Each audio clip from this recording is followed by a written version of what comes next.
welcome back to my channel, Beautiful Minutia. If you're new here, my name is Tiffany, and today I'm doing kind of like a reading update slash mid-month wrap-up. I have already finished 6 books so far this month, which is as many as I read in all of February. So I have read more, but a lot of those are middle grade, so that's why. But I figured I should do like a reading update so that way my end of the month wrap up is not nearly so long. At least that's the hope. I don't think that my second half of the month is going to be quite as lengthy or have quite as many books because the second half of this month is busier, so I think I will be reading a little bit less. But I figured I would go ahead and review what I've read anyway. So the first book that I completed this month is The Prolonging of Prince Olio Margarine, and this is sort of a Mark Twain book. So Mark Twain had made up this story for his daughters and he had taken notes on it, but he never actually sat down and wrote it. So the author, Philip Stead, is completing the story, and then Aaron Stead is the illustrator. And the illustrations in this book are just gorgeous and amazing, and I love them so much. But I did feel like the actual story itself let me down. It felt very disjointed, which is unfortunate. And I think that can be what happens when you take a book that, or a story rather, that wasn't fully formed and just kind of try to fill in the gaps. It can feel like a little bit off. So I did like, so basically when he's telling the story, Mark Twain is telling him the story, and so he'll switch back and forth between the story and then conversations he's having with Mark Twain, which are very tongue-in-cheek, very witty, feel very true to Mark Twain. But after a while, those interruptions in the story become kind of more of a distraction than they do like an entertainment thing. I think younger children may enjoy this more than I did. I just it wasn't up to par with what I was hoping it would be. So I did give it 3 stars because the story was like, it was okay. I didn't love it, but the illustrations were like 5 stars. They were amazing. And so I felt like 3 stars was kind of meeting that in the middle. I should also add that this fulfilled a middle grade March prompt, which is a book with an orphan as a main character. So next up was a very highly anticipated read, and that is Morningstar by Pierce Brown. This is book 3 in the Red Rising trilogy. The original trilogy has since gone on to write more books that are set in the same world and everything, but this wraps up the first trilogy, and from research that I've done, the next books pick up 10 years after this book, Morningstar, has ended. So I do feel like you could just stop here and it would be complete enough of a trilogy, but you could continue on more. It does, I think, have the same characters, but I've heard that it's darker and grittier, and I felt like Morningstar was darker and more graphically violent than the first 2 books, and it's not that the first 2 books were just like sweet and innocent, because they have been very dark and gritty like the whole way through. But I don't know, I think maybe it's because the beginning of this book is picking up during a torture scene, and so maybe that was why it just felt so raw, and it felt like you just like really hit the ground running with like the intensity of the violence right away. It's not like incredibly gory or anything like that, so I don't want to scare you off for that, but I just felt like the intensity ramped up. But I felt like the intensity in Golden Sun ramped up from Red Rising, so it's just continuing to ramp up, and Pierce Brown is just continuing to try to outdo himself. I really enjoyed this book. I buddy read it with Dia, which is wonderful because we buddy read Red Rising and Golden Sun, so the whole trilogy we were just like talking over it together, and parts were like, oh my gosh, I can't believe this, or gushing over certain parts, and so that was just really fun. I highly recommend, if you have not read this series yet, to find someone else who hasn't and read it with them, because it's really fun.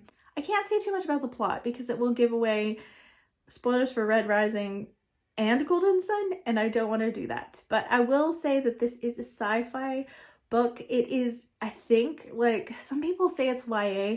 I feel like it's darker than a lot of YA I've read. I feel like the first book feels a little bit more YA-y, but the main character is older as the series progresses. There's a couple of time jumps. So I think in the first book he's like 16. So I can't remember how old he is now, but he's like in his 20s, I think. So it definitely feels a lot less YA to me. I really, really loved this book. Really enjoyed reading it.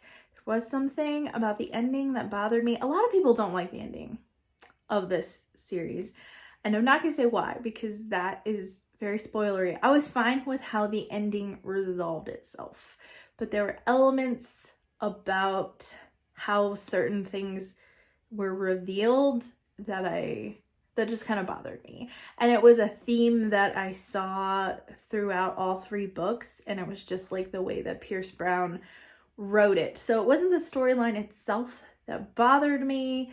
It was the execution. There we go. That's the word. The execution of a certain plot twist was just a little bit frustrating to me. And that's all I'll say without going into spoilers. So this is not a perfect 5-star book for me, I don't think. And it's sad because it was ramping up to be. But it's probably like 4 or 4.5. So it's not a perfect 5-star book, but really enjoyed the trilogy a lot, and I'm definitely going to reread it at some point because I liked it that much, and I think it'll be really fun to experience it again. I've had a couple of people ask me if I am continuing on with the series, and the answer to that is I'm not sure yet. I kind of want to. I think that I would probably enjoy it. I am like, when people tell me it's like darker and grittier, it makes me a little concerned that maybe it'll be too much for me, so I'm not sure. I think Dia's cool with just stopping after book 3, and I don't know if I want to continue without her because it would almost feel wrong, you know? So the next 3 books that I completed, I actually completed during Koreadathon, which is a readathon that is all based in Korean books, and I participated in that. I think it was from March 7th to March 13th.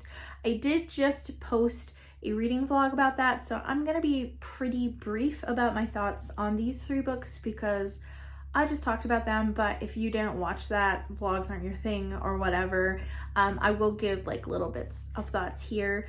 2 of the 3 books were middle grade books. So the first one was Seesaw Girl by Linda Sue Park. This book was really interesting. It's very, very short, like 80 pages, but I really, really liked the setting of it. It was set in, I think, 16th, 17th century Korea, which just feels like a very unique setting and not a setting that I've really ever seen before.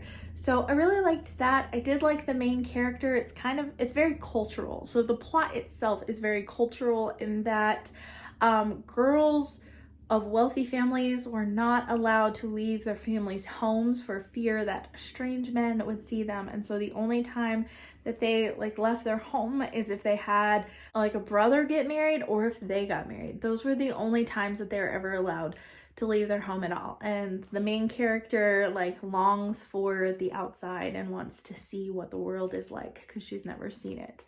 So it was very, very interesting. It's very short. My daughter read it after I did, and I didn't talk about this in the reading vlog, but I asked her what she thought, and she was like, it wasn't enough. I was like, what do you mean? She's like, I wanted more. She didn't feel like the plot was like resolved enough. And if you read the book, you probably know what she's talking about. I was fine with it ending the way that it did. I can see why she wanted more, but I was fine with the way that it ended because it felt like it worked culturally. So the other middle grade that I finished, I should mention Seesaw Girl, I gave 4 stars too.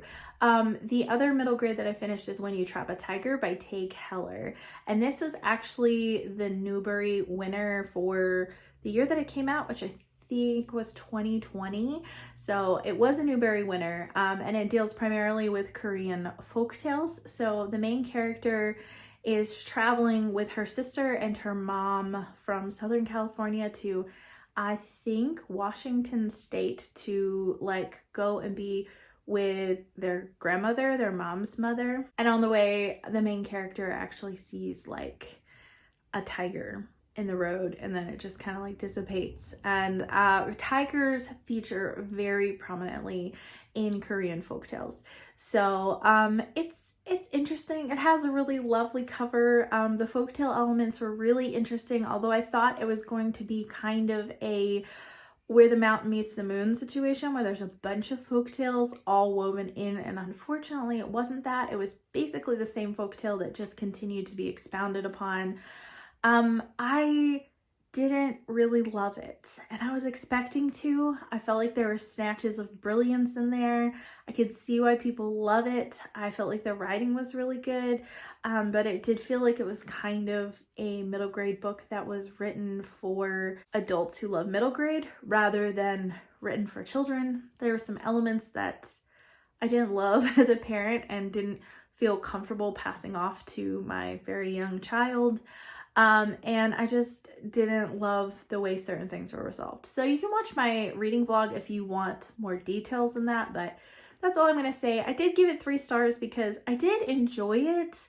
I just didn't love it, and I was expecting to. The last book that I read for Koreadathon is Please Look After Mom by Kyun-Sig Shin, which maybe I'm pronouncing correctly and maybe I'm not. So this book, I was expecting different things from this book. I was kind of expecting kind of a mystery element because it's about this elderly woman and she goes missing in Seoul when her and her husband go to visit their children. Her husband and her children then go searching for her. And the narrative split up into 4 parts, and each part is narrated by a different character who's kind of like reflecting on their mom's life and things that they didn't notice before she went missing, and who she was, and finding out things about her that they never knew. So it's very reflective and very emotional book, and it's very literary. And I was kind of expecting it to be a little bit more mysterious of like, where's mom? What's going on with mom? And it really wasn't that. It was much more reflective.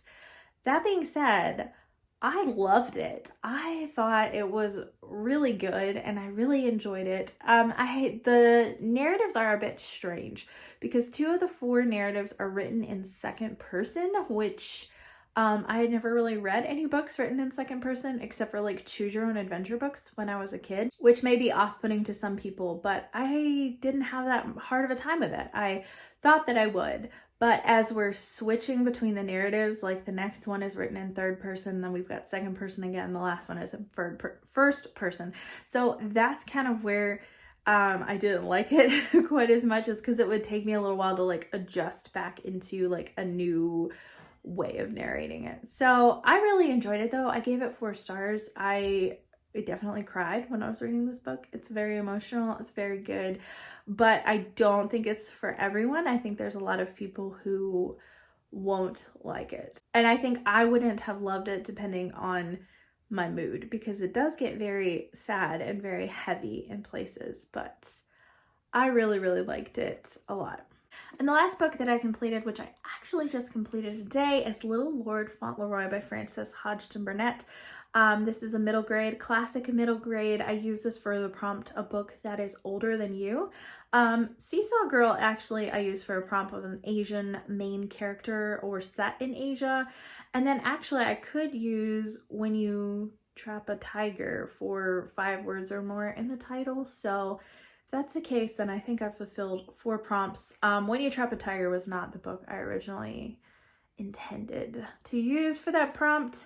But if I don't get to the book I did intend to use for that, I did still fulfill the prompt. So we can count it. Anyway, so Little Lord Fauntleroy. This is by Frances Hodgson Burnett, who also wrote The Secret Garden, which is like one of my favorite books of all time. It was my favorite childhood book, I think. And she also wrote A Little Princess. And I think people are familiar with both of those stories. Little Lord Fauntleroy, I really never even heard of, and then I just kind of like picked it up at a thrift store last fall. It is about a little boy who is living in America with his mother. His father has passed away. His father was the son of an earl, and then he ends up marrying this American girl, so the earl doesn't want anything to do with him anymore. And then basically the father dies and then his brothers die, so now this little boy is technically heir to the Earl. So the Earl reaches out to him and basically wants him to come to England because he's the one who's going to inherit the title, the land, the money, all of that stuff. And so that's basically the premise of the story that we're following. And I loved this book so much. Like, oh my goodness. I just thought, first of all, the main character, Cedric, he is the sweetest little boy. And maybe some people would not like that because he's kind of perfect. But I really liked it. He's just so kind-hearted and so sweet. And so many of the things that he says are like insightful, but also funny. And like he gets certain words wrong because he's only like, I think 7. And so he's very cute. So I really liked him a lot. And it reminds me of Heidi in a way, of kind of like this curmudgeon-y, grumpy, selfish old man. And then like this sweet, innocent child who's very loving comes in and just like warms their heart. It changes them. It's that kind of a story. So it's just very sweet and wholesome, and I loved it. I just felt, my heart felt very warmed when I was reading it, and I really enjoyed it a lot. I gave it 5 stars. So this, I think, so far is maybe my favorite book that I read this month. So far anyways. Although I really love Morningstar and Please Look After Mom too. So yeah, those are like my top 3 so far. But the month is young and I still have more to read. I'm also in the middle of a couple of books, so I am more than in the middle of War and Peace, which I am reading with Stephanie from Miss Richards Reads. I think she just finished and I'm behind her. I have passed the 900 page point, so I have less than 400 pages in the book. I really, really, really, really want to finish this book by the end of the month. So that's going to be like a big focus for me, but I am also buddy reading A Walk in the Woods by Bill Bryson with Sandy from Miss Reads a Lot. So that's nonfiction. It's very different than everything that I have been reading. I'm only a couple chapters in, but it's so funny so far. I really, really like his humor and his narrative as he is getting ready to hike the Appalachian Trail. So those are the 2 books that I'm still working my way through. I have a big stack of middle grade books that I would still really like to get to as well. But we'll see where the month takes us. But I wanted to go ahead and update you with what I have read so far, so that way my March wrap up is not forever long. I would love to hear from you in the comments down below. What have you been reading? What readathons are you participating in? Like I said, I did Readathon, and then I am also doing middle grade March, and that is pretty much it. I wanted to do like the March mystery one, but it would have been too much. As it is, I have so many books that I wanted to get to this month that I'm not sure whether or not I will. Thank you so much for watching. If you like this video, please hit like and also subscribe so you can continue to see more bookish content from me, and I will see you again next time.